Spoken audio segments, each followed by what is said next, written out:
Hi, my name is Gretchen Clausing, and I'm the Executive Director of PhillyCAM, and I'm pleased to welcome you here to join in this conversation about Philadelphia stories. PhillyCAM is pleased to be kicking off a 4-month retrospective of this landmark broadcast series that was on WYBE TV 35 from 2001 to 2011. And I'm thrilled to be joined by the series executive producer, Hébert Peck. Hébert Peck has made his career in independent media and public broadcasting, producing and supporting work that explores social issues. He produced the critically acclaimed documentary, I Am Not Your Negro, about the life of James Baldwin, for which he received a Best Documentary Feature nomination at the Academy Awards, together with director Raoul Peck and producer Remy Grelletti. For 8 years, Hébert managed Scribe Video Center, where he facilitated the production of over 50 film and video documentaries by independent media makers and community organizations. And in addition to his work as a producer, he teaches television production as an adjunct professor for Rutgers University's iTV Studios and oversees Rutgers University TV Network. No stranger to a TV studio, he is joining me here to talk today about Philadelphia stories and about his work with WYBE TV, where he was the executive producer of Philadelphia Stories. Welcome. This is so great to have you here. Well, thank you for inviting me. As you're reading this bio, I'm saying, who is that guy? But thank you very much. I would like to correct that the executive producer was really the station manager at the time, was Sherry Culver. Okay. And I was the producer and the person who was given the opportunity to create this. Well, let's talk about that. So we're going to kind of go back and I think to kind of place it in a context. So this was kind of prior to 2001 was when the work started to happen on the series. But you know, at that point there was no streaming TV. There was no, there was no Netflix. There was, no Hulu. There wasn't other platforms like social media platforms. So for independent film producers, having a broadcast premiere on a local television station was quite significant because places where they could have, where audiences could see their work was limited. So can you talk a little bit about kind of how the idea came about to have this kind of series that would really celebrate the work of Philadelphia independent filmmakers at WYBE? Yeah, and for those who don't know about WYBE, it was actually PhillyCAM is the closest thing, I would imagine. And it was a place where community people as well as independent filmmakers and video makers had an opportunity to create content, but also the station itself tried to create content that was important to the community at large in Philadelphia. It was quite unique for a public broadcaster. But that being said, so the directives that we received were really to create this 13-part series that would highlight the work that comes out of this rich fabric that Philadelphia is. And that would also provide some funding to 3 categories of works. One was for brand new works, provide grants for that. The second category was to provide funding for finishing work. And the third was really for acquisition. And at the time, the rate that we were paying per minute was really pretty competitive nationwide. I think we were paying $100 a minute. And so for independent filmmakers, as you know, who, especially if they're at the beginning of their career, do 3 or 4 jobs and then actually create work. And so being able to receive funding or money for their work was really important. So with that in mind, really there was a challenge in terms of figuring out, well, how do you make sure that the spirit of the series, which was really to create access, but create access to stories that hadn't necessarily been told on broadcast television, and also providing access to people who whose film may have never been seen on television was a bit of a challenge, but not really because of the following fact. There's a vibrant community in Philadelphia in terms of filmmakers, independent filmmakers and video makers. And also there are many organizations, social issue organizations, grassroots organizations that create content to further their work, to create awareness of issues that are important to neighborhoods, communities, and of the sort. So my job was really to figure out how do I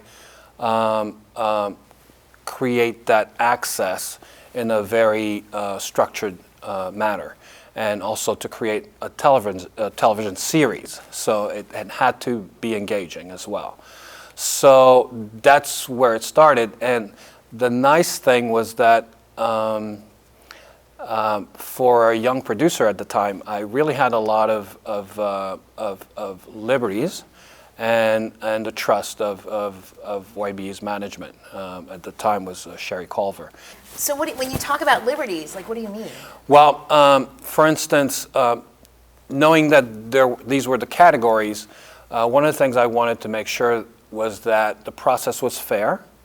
And so for two of the categories, where we were awarding new funding for new projects, and the categories where we were providing finishing funds, I wanted to have a panel that was made up of local filmmakers and also people from the community who knew about Philadelphia, so that they could review the applications, and based on what filmmakers were proposing, that it resonated with the community, and there was some truth behind the proposals. And so, and the third category, which was acquisition, that I left it to myself to curate, because it provided an opportunity also to bring in work that maybe was finished, that had some limited run in Philadelphia or the region, or that had never been seen on television, but that were important for the community to see. And so then that's how actually I started figuring out how to create this. Because it was called Philadelphia Stories, like as you were curating, or as we were kind of reviewing projects, like in your mind, what were some of the key things that a work had to have to make it feel like it That's actually an interesting question, because I had to figure out what that meant. What are the criteria to be part of the series, right? So at first I thought, well, the filmmakers have to be based in Philadelphia, which is great, but sometimes you can be based out of South Jersey or Delaware and are creating content about the city. And you actually could be across the country and creating content about that is really important to the city. So with that in mind, I kind of opened it up to say that it's about local filmmakers, but also it's about Philadelphia stories. So with that, we were able to open up the call for works kind of nationwide.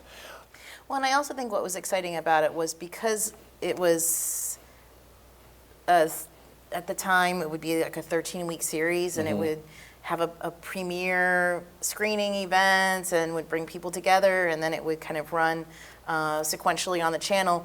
It was really kind of putting a spotlight on the community, which was also, I think was helpful, because then, the press would pay attention, festivals would pay attention, Yes. funders, would pay attention, and I think that sort of helped kind of build in the bedrock, to give the community kind of more legitimacy and more visibility, So, Yes. Are there any, it's interesting because in looking at the programs, a lot of the works were still being shot on film, or they were, being shot, on, mini DV and film and all these, different 16 millimeter, 8 millimeter. all these different formats.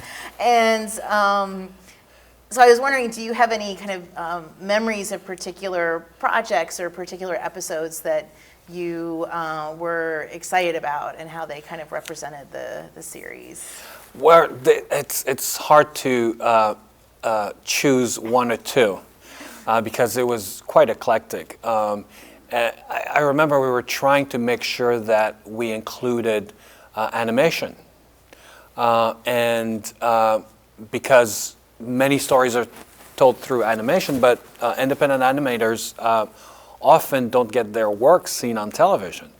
So we were really happy when we were able to attract these animators. I remember Lowell Boston from, at the time he was probably still teaching at the University of the Arts. And so having that kind of work was really good because it also challenged folks to create new work and also take a chance on themselves. Because as you know, the way our industry runs, especially with the influence of commercial media, often filmmakers or creators feel attracted to create to earn. Mm-hmm. And so, although it is a creative process, sometimes they don't always get to create what they are passionate about. And so I think Philadelphia's story provided that outlet for many. And I think that was a great thing. Mm-hmm.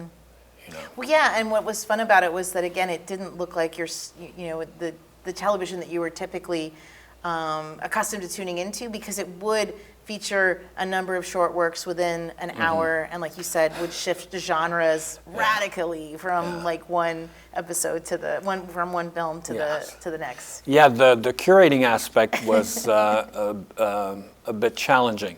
So imagine that when we're selecting work for just to go through the awarding process.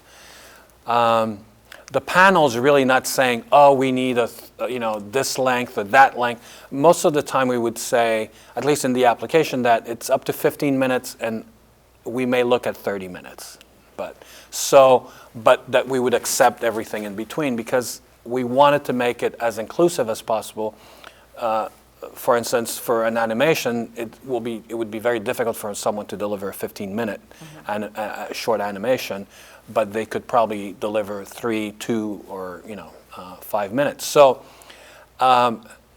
once we awarded the pieces based on the evaluation by the panels, now I had to figure out, well, how do we create 13 hours and that have some sort of theme for each broadcast.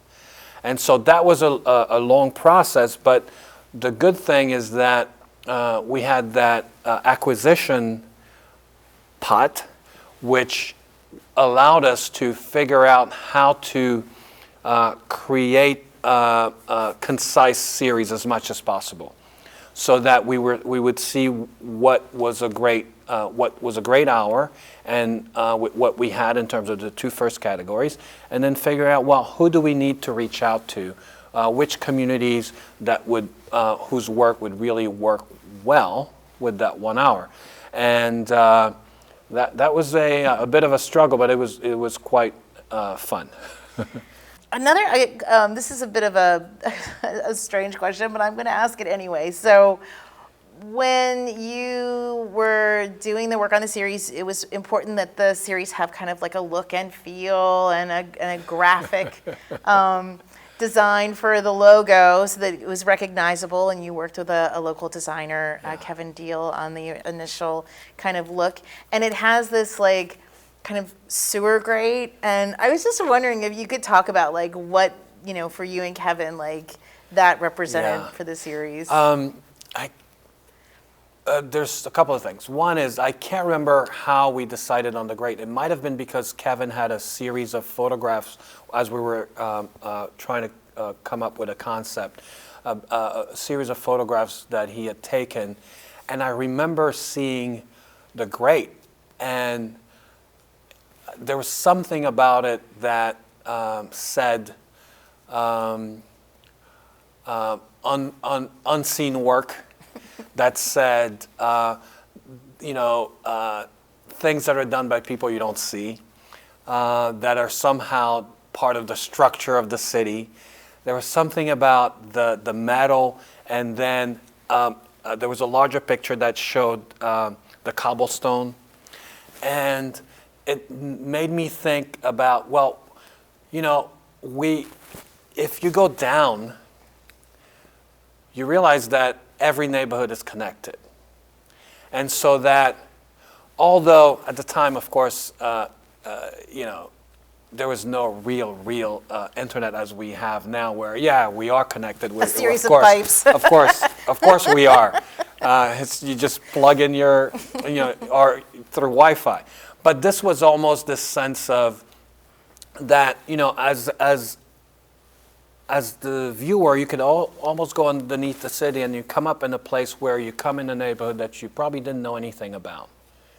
But then you realize that you're kind of connected through this internet underneath the ground.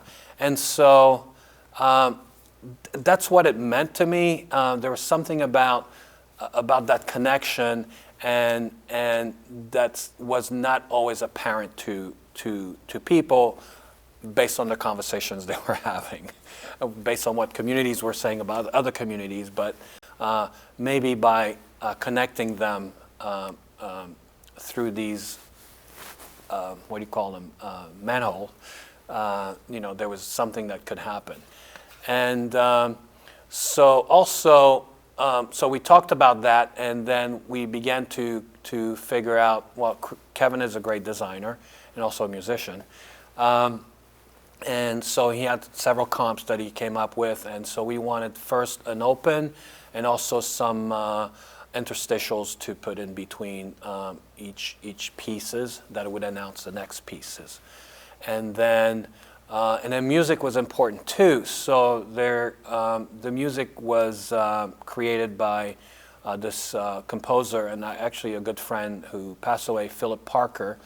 And so it was original content.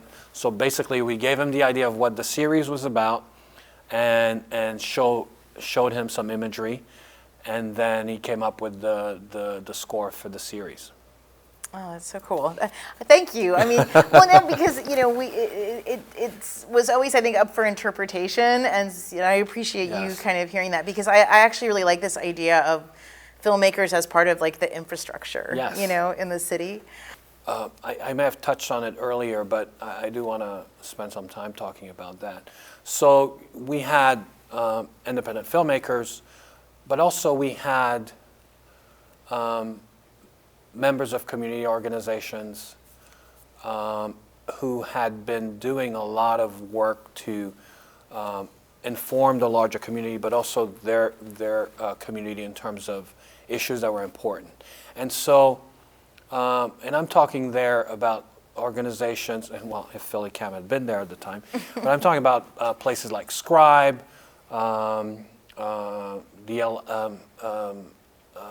there were even a Camden community organizations that was doing work in Camden. There were even small collaboratives like Termite TV, Big Picture Alliance, that were all doing really interesting things. And although they had screening events for their work and continue to do so, but some of the work that came out of those particular organizations were, I felt, needed time on television.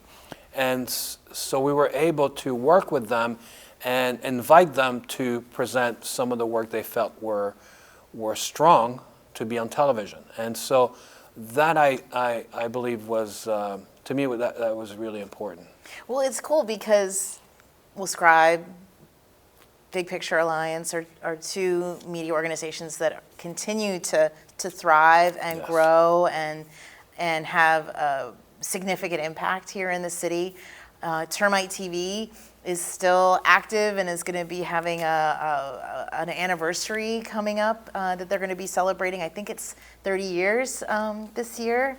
And one of the first episodes that we'll be screening as part of the retrospective, features work by two of the termites, Mike Kudemeyer and Anula Shetty, about the garden in Norris Square that they had done a film about many years ago, and they're returning to that garden now, doing work in like VR and AR. And so again, just to kind of see how there's you know, we're kind of going back in time, but then like telling stories in new ways. So it's kind of nice to see that continuity. Yeah, you kind of were going right where I was wanting to go, and that was you know, kind of, you worked at Scribe, you know, for 8 years, and worked with many of the community organizations that were through the Community Visions program in Precious Places, who were having video cameras put in their hands for the first time to be able to tell their stories. So you firsthand could see how media work could be used as a tool for, you know, community building and community organizing. And you know, I feel as you look through the seasons, you were taking different issues that were maybe happening or that were of the moment that were happening, whether it was education reform or again, like we mentioned, criminal justice. I was, you know, was that something intentional as how you approached it? Yeah. So we over the years, I think we tried to try to shift the series to address some things that were happening in the region or in the city. School reform was one of them, and so for that year we created a fourth category that was really a themed category, where we invited filmmakers to give us proposals that address school reform in Philadelphia. And then from that list of submissions, we were able to select one. And really to try to create a dialogue, because at the time it was a very heated issue in the city. But we wanted to get an independent filmmaker to look at all of the issues from their perspective, but also from a broader perspective that maybe people didn't think of, based on what we were getting on television or even sometimes in the newspapers. That's one of the things we were able to do. So of course I would check with Sherry to see if she was okay with, let's see if we could adjust the series this particular years in some of those years to address certain issues. And so that flexibility was really important, and created some more interesting things. You know. Well, and again, that kind of change takes time, right? And so it was only, just a year or so ago that Philadelphia has its own, independent school board again, where it wasn't like under control of the governor. So, I think that kind of is again the power of the series, like you'd said earlier, of being able to, for people that are doing that kind of work today, to be like, oh, but wait, you guys were doing this like 20 years ago, and oh, okay. So to again to not, like you had said to me when we spoke on the phone, so the folks don't get discouraged, and they see that people have been doing this work before them and how to kind of continue on, Yeah, because when you look at, let's say, another creative category like journalism, it's an important field to inform us about what we should know, about what we don't know, about how our world is running or not.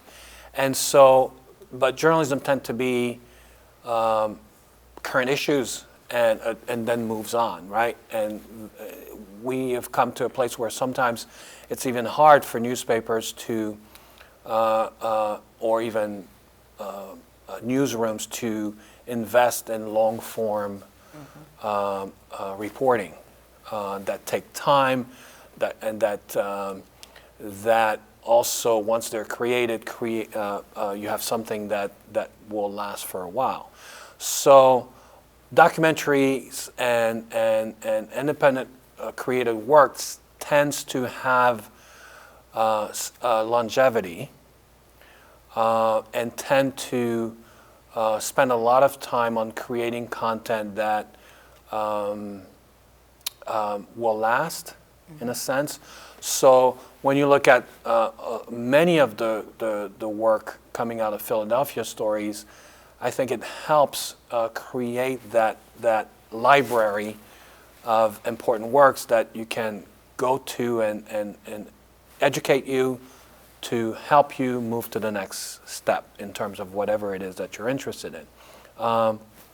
Whether those are environmental issues, climate issues, rights issues, social justice, and there were many pieces that just talked about love. So I think, the entire human experience. And so,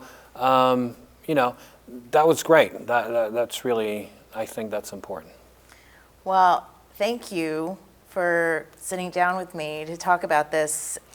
I hope we can do it justice. I hope folks will be excited to kind of dive in, and I look forward to kind of reconnecting with all the filmmakers who've been featured in this series, and that potentially we'll be able to kind of jump off and start a new version of Philadelphia Stories in the not too distant future. So, but anyway. Yeah, and the last thing is really that in looking back at everything, I really, I'm kind of thankful and kind of grateful that that I got that gig and they trusted me to do this. I mean, really, I only had very few marching orders, and so I'm kind of grateful about that, and that it turned out the way it did. Yeah, well, I personally was very grateful that you had the series, that you were doing it. I really feel like you were